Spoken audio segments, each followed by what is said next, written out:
आज हम लोग करेंगे प्रोड्यूसर्स बिहेवियर में जो 5 चैप्टर्स हैं हमारे, जिनके हमने लास्ट क्लास में न्यूमेरिकल्स किए थे, उसके सारे डायग्राम्स। तो डायग्राम्स बनाते समय कुछ बातें ध्यान रखनी चाहिए। पहली, डायग्राम्स प्रॉपर पेंसिल स्केल से बनाओ और पेंसिल शुड बी डार्क।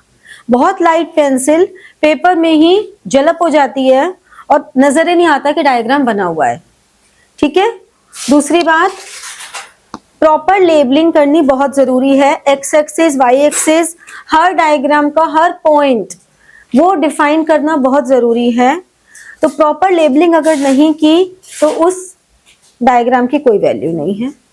तीसरी बात कि डायग्राम्स को चाहे ब्रीफली एक्सप्लेन करो, लेकिन डायग्राम्स की एक्सप्लेनेशन बहुत जरूरी है। ठीक है, क्लियर हुई ये बात? तो इस तरह से आपको जो भी डायग्राम्स बनाने हैं, अगर उन इन बातों का ध्यान रखोगे तो डायग्राम्स में फुल मार्क्स मिलेंगे, वरना नहीं मिलेंगे। Got it? समझे? अब डायग्राम्स बनाना शुरू करो, वहां बैठ के पढ़ लो।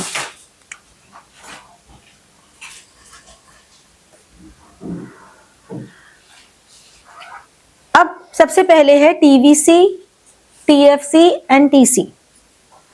देखो, टीवीसी की कैरेक्टरिस्टिक क्या होती है, ये हमने पहले तो आउटपुट, ये एक्स, ये वाई और यहां पर आ गई कॉस्ट। ठीक है। टीवीसी की कैरेक्टरिस्टिक है कि that is always parallel to x axis, और दूसरी हॉरिजॉन्टल स्ट्रेट लाइन। ठीक है, हॉरिजॉन्टल स्ट्रेट लाइन है, पैरेलल टू एक्स एक्सिस है। टीवीसी, टीवीसी का क्या कैरेक्टरिस्टिक है कि टीवीसी इन्वर्टेड एस होता है, और ऐसा क्यों होता है? Due to law of variable proportion.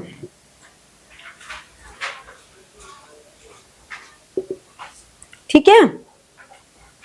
मैंने आपको जो डायग्राम्स की लिस्ट दी है वो इंपॉर्टेंट वाइज दी है, मतलब जो ज्यादा इंपॉर्टेंट है वो उनको पहले करा है, जिससे कि हमारे अगर मान लो आज की क्लास में सारे कवर नहीं भी हो पाए तो इंपॉर्टेंट वाले डायग्राम्स पहले हो जाए हमारे कवर। फिर जीरो से क्यों स्टार्ट होता है? Always start from zero. क्यों जीरो से स्टार्ट हो रहा है? Because TVC is zero at zero output. जैसे कि ये हॉरिजॉन्टल स्ट्रेट लाइन है पैरेलल टू एक्स एक्सिस, ऐसा क्यों है? Because at every level of output, चाहे कोई भी लेवल ऑफ आउटपुट हो, Q1 हो चाहे Q2 हो, eight every level of output cost is same. फिर TC आता है which is TVC plus TFC, sorry TFC। तो इसीलिए ये यहां से स्टार्ट होता है।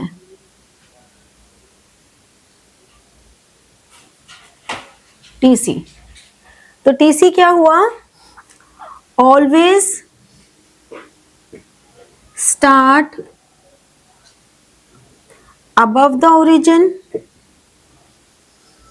एक तो ये बात इंपॉर्टेंट है कि हमेशा अबव द ओरिजिन स्टार्ट होता है। क्यों होता है अबव द ओरिजिन? क्योंकि टीसी में टीएफसी ऑलरेडी इंक्लूडेड होती है।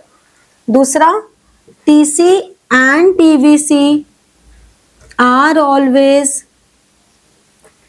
Parallel to each other.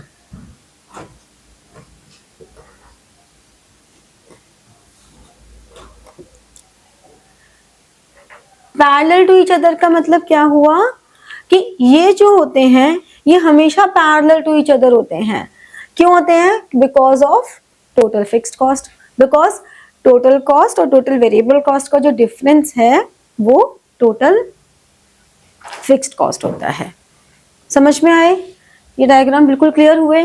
क्योंकि अगर आपको फॉर्मूलाज, न्यूमेरिकल के फॉर्मूलाज क्लियर हो जाएं, डायग्राम क्लियर हो जाएं, तो इस चैप्टर में इन्हीं पे बेसिस थ्योरी भी है। तो थ्योरी आपके लिए बहुत आसान है क्योंकि ये सब थियोरेटिकल पार्ट ही तो है जो हम कर रहे हैं। ठीक है, अब AC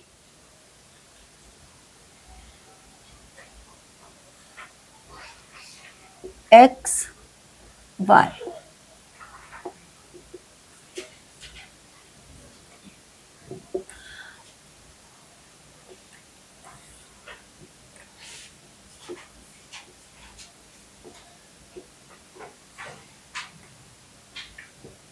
ये है हमारा, चाहे ABC हो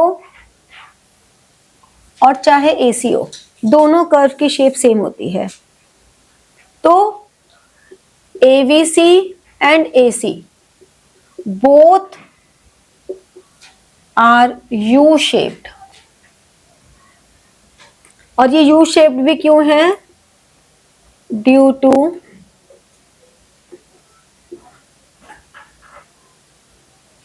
लॉ ऑफ वेरिएबल प्रोपोर्शन।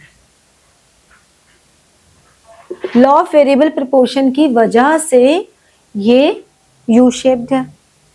ठीक है, फिर इसका जो मिनिमम पॉइंट है और इसका जो मिनिमम पॉइंट है, ये MC हो गया और ये MC हो गया।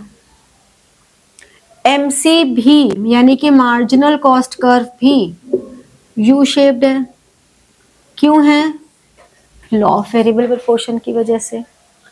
अब इनका रिलेशन एस्टैब्लिश करें, सेम रिलेशन है, यानी कि AVC और AC declining marginal cost curve is also declining. ये भी डिक्लाइन कर रहा है but at A greater rate. तो एक्सप्लेनेशन जब आप लिखते हो डायग्राम की, अगर तो कम मार्क्स का है तो आप डायरेक्ट उसमें डायग्राम में जो हो रहा है उन पॉइंट्स को कर दो। जैसे कि हमने यहाँ पे ये पॉइंट्स दिए OA, यहाँ पर हमने दिया M ऐसे करके, तो डायग्राम में सिर्फ ये पॉइंट्स एक्सप्लेन कर दो कि आखिर हमारा जो AVC कर्व है and MC curves intersect each other at point A। फिर हमने कहा कि initially AVC declining and MC also declining but at a greater rate. AVC और AC कर्व जो भी एक्सप्लेनेशन लिखने उसी एक्सप्लेनेशन में उसी वर्ड को ले लोगे। मतलब अगर तुम AVC और MC बता रहे हो तो वहां पे AC मत लेना, दोनों की सेम एक्सप्लेनेशन चल रही है, इसलिए मैं और लगा रही हूँ कर्व। इन दोनों में ही स्टिल डिक्लाइनिंग, ये तो अभी भी डिक्लाइन कर रहे हैं, but MC curve starts increasing, ये इंक्रीज होने लग गया। ठीक है, ये इंक्रीज होने लग गया। फिर AVC और AC intersects MC at its minimum point A। ठीक है, या हम इसको दूसरे तरह से लिख सकते हैं, MC curve intersects at the minimum point of AVC or AC at point A।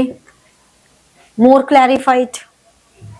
उसके बाद they both starts increasing but MC at a greater rate। ठीक है, तो ये पूरे डायग्राम के एक्सप्लेनेशन में आएगा। अब अगर सेम क्वेश्चन आपका 3-4 मार्कर की जगह 5-6 मार्कर में आ जाए, but this is very rare, but चलो आ गया।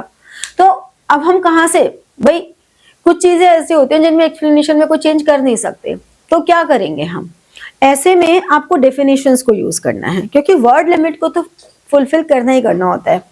तो डायग्राम की एक्सप्लेनेशन तो उतनी रहनी है। डायग्राम की एक्सप्लेनेशन लिखते समय हर line new sentence new line से स्टार्ट करो। It should be very clear. बड़े बड़े पैराग्राफ्स में आंसर्स कभी नहीं देने होते हैं। तो आप इनिशियली डायग्राम को स्टार्ट करने से पहले कभी भी अपना आंसर डायग्राम से स्टार्ट नहीं करना। डायग्राम को स्टार्ट करने से पहले आप उनको डिफाइन कर दो कि आखिर एवरेज कॉस्ट कर्व क्या होता है, मार्जिनल कॉस्ट क्या होता है। डिफाइन करके फिर रिलेशनशिप को डायग्राम से दिखाओ, फिर डायग्राम को एक्सप्लेन करो। ठीक है। अगर सिर्फ रिलेशनशिप पूछा है और 3 नंबर का ही है तो डेफिनेशन लिखने का स्कोप नहीं है हमारे पास इतना। तो आप इनिशियली उनके रिलेशनशिप एक्सप्लेन कर दोगे कि छोटा छोटा, जैसे कि the relationship between AC and MC is as follows. पहला point, both declines initially but MC at a greater rate. Second point, MC cuts AC at the minimum point of AC curve. Third, both starts increasing but MC increases at a greater rate. 3 points में हो गया छोटी सी explanation। अब diagram दे दिया और diagram के बाद diagram को एक्सप्लेन कर दिया कि in the above diagram MC shows marginal cost curve, पूरा लिखोगे फिर marginal cost curve। ABC shows average variable cost curve. Initially, both the curves declining, but MC curve cuts ABC curve at point M and then starts increasing at a greater rate. हो गई short में explanation. बात वही है जो ऊपर थी, लेकिन हमने जो ऊपर लिखा वो हमने कॉन्सेप्ट लिखा, नीचे हमने लिखा डायग्राम को एक्सप्लेन करना।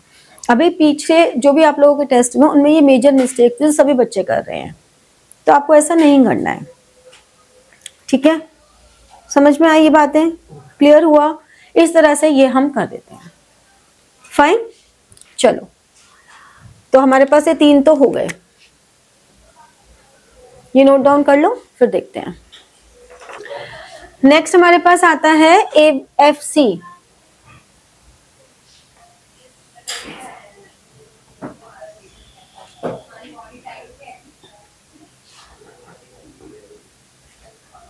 अब हमने क्या कहा था, AFC का मतलब क्या है, TFC अपॉन Q। इसका मतलब अगर हम AFC और Q को मल्टीप्लाई करेंगे तो जो TFC आएगा, यानी कि एवरी पॉइंट पे अगर हम इन दोनों को मल्टीप्लाई करेंगे तो वैल्यू सेम आएगी, राइट। तो इसीलिए ये जो हमारा AFC होता है, this is rectangular hyperbola. Rectangular hyperbola का मतलब क्या हुआ कि इस कर्व के नीचे जितने भी रेक्टेंगल्स बनेंगे, जितने भी rectangles, area of each rectangle below the AFC curve will be same। एकदम सेम एरिया होगा। क्यों? क्योंकि every time when we multiply AFC with Q, the answer will be same. The total fixed cost remains same at all level of output। ठीक है, समझ में आया? तो इस तरह से ये हमारा AFC हो जाता है। फिर हमारा लॉ ऑफ वेरिएबल प्रोपोर्शन,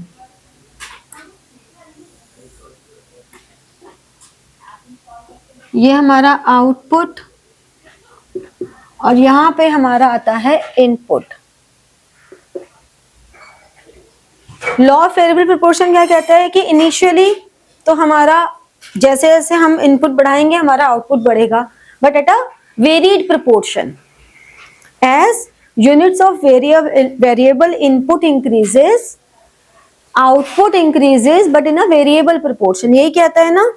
तो इसका मतलब ये ऐसे जाएगा और ऐसे, ये TP है। अब यहां से ये पॉइंट हमारा इंक्रीज हो रहा है, फिर यहां से बहुत तेजी से इंक्रीज होने लगा ऑलमोस्ट। ठीक है, ये हो गया। तो यानी कि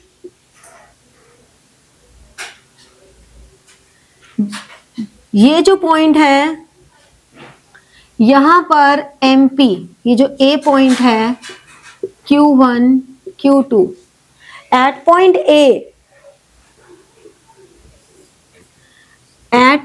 A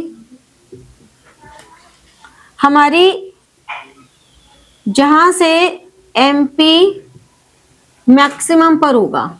तो हमारे पास 3 स्टेजेस हैं। ये हमारी फर्स्ट स्टेज है, ये H है, ये सेकंड है और ये थर्ड है। क्या बता रही हैं ये स्टेजेस?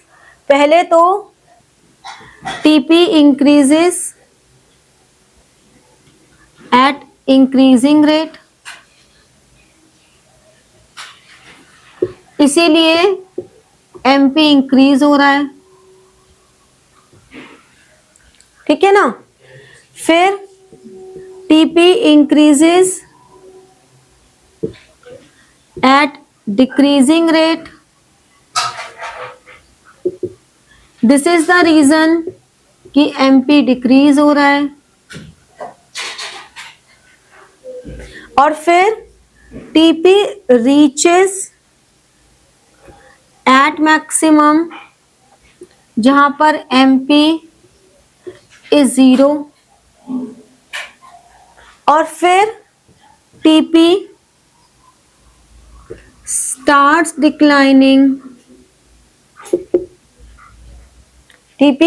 declining, और MP becomes negative. MP negative हो गया, समझ रहे हो। तो ये 3 हमारे पास हैं। इसमें this is the ideal situation, where every producer wants to stay. Optimum position है ये। क्यों? क्योंकि फर्स्ट स्टेज में हो क्या रहा है कि हमारे जो वेरिएबल फैक्टर्स हैं, फर्स्ट स्टेज में क्या हो रहा है, जो हमारे वेरिएबल फैक्टर्स हैं, वेरिएबल फैक्टर्स के डालने से हमारे फिक्स्ड फैक्टर्स का और बेटर यूटिलाइजेशन हो रहा है। फिर वेरिएबल फैक्टर डालते रहे लेकिन हमारे फिक्स्ड फैक्टर्स ओवरबर्डन होने लगे, तो वो सेकंड स्टेज में एंटर कर गया। फिर हम और वेरिएबल फैक्टर्स डालते रहे तो हमारा जो फिक्स्ड फैक्टर्स हैं वो नेगेटिव इंपैक्ट देने लग गए, तो वो नेगेटिव पे आ गया। तो पहले केस में वेरिएबल फैक्टर तो हर बार बढ़ा रहे हैं हम, लेकिन पहले स्टेज में fixed factors good utilisation stage पर हैं। फिर सेकंड स्टेज में वेरिएबल फैक्टर फिक्स्ड फैक्टर्स पे बर्डन शुरू हुआ है अभी, लेकिन जैसे ही सेकंड स्टेज क्रॉस हुई वो ओवरबर्डन हो गए हैं। समझ में आया? तो जहां पर उनको लगता है कि वो आइडियल कॉम्बिनेशन पर है, सेकंड स्टेज में वो आइडियल कॉम्बिनेशन पर आ गए हैं, इसके बाद आप उन पे बर्डन डालोगे तो वो ओवरबर्डन हो जाएंगे। तो बर्डन डालो ही मत, यहीं पे रुक जाएगा वो, ठीक है। समझ में आया सारा? तो ये हमारे 2 डायग्राम्स हैं। अब नेक्स्ट क्लास में आप लोगों का होमवर्क यही है कि आप बाकी के बचे हुए डायग्राम्स बना के लाएंगे। मैं फिर भी एक्सप्लेन कर दूंगी आपको सारे, बट आप एक बार बना के लाएंगे सो दैट आपकी प्रैक्टिस हो जाए, ठीक है। चलो नोट डाउन करो। तो like, share and press the bell button for getting your notifications and comment.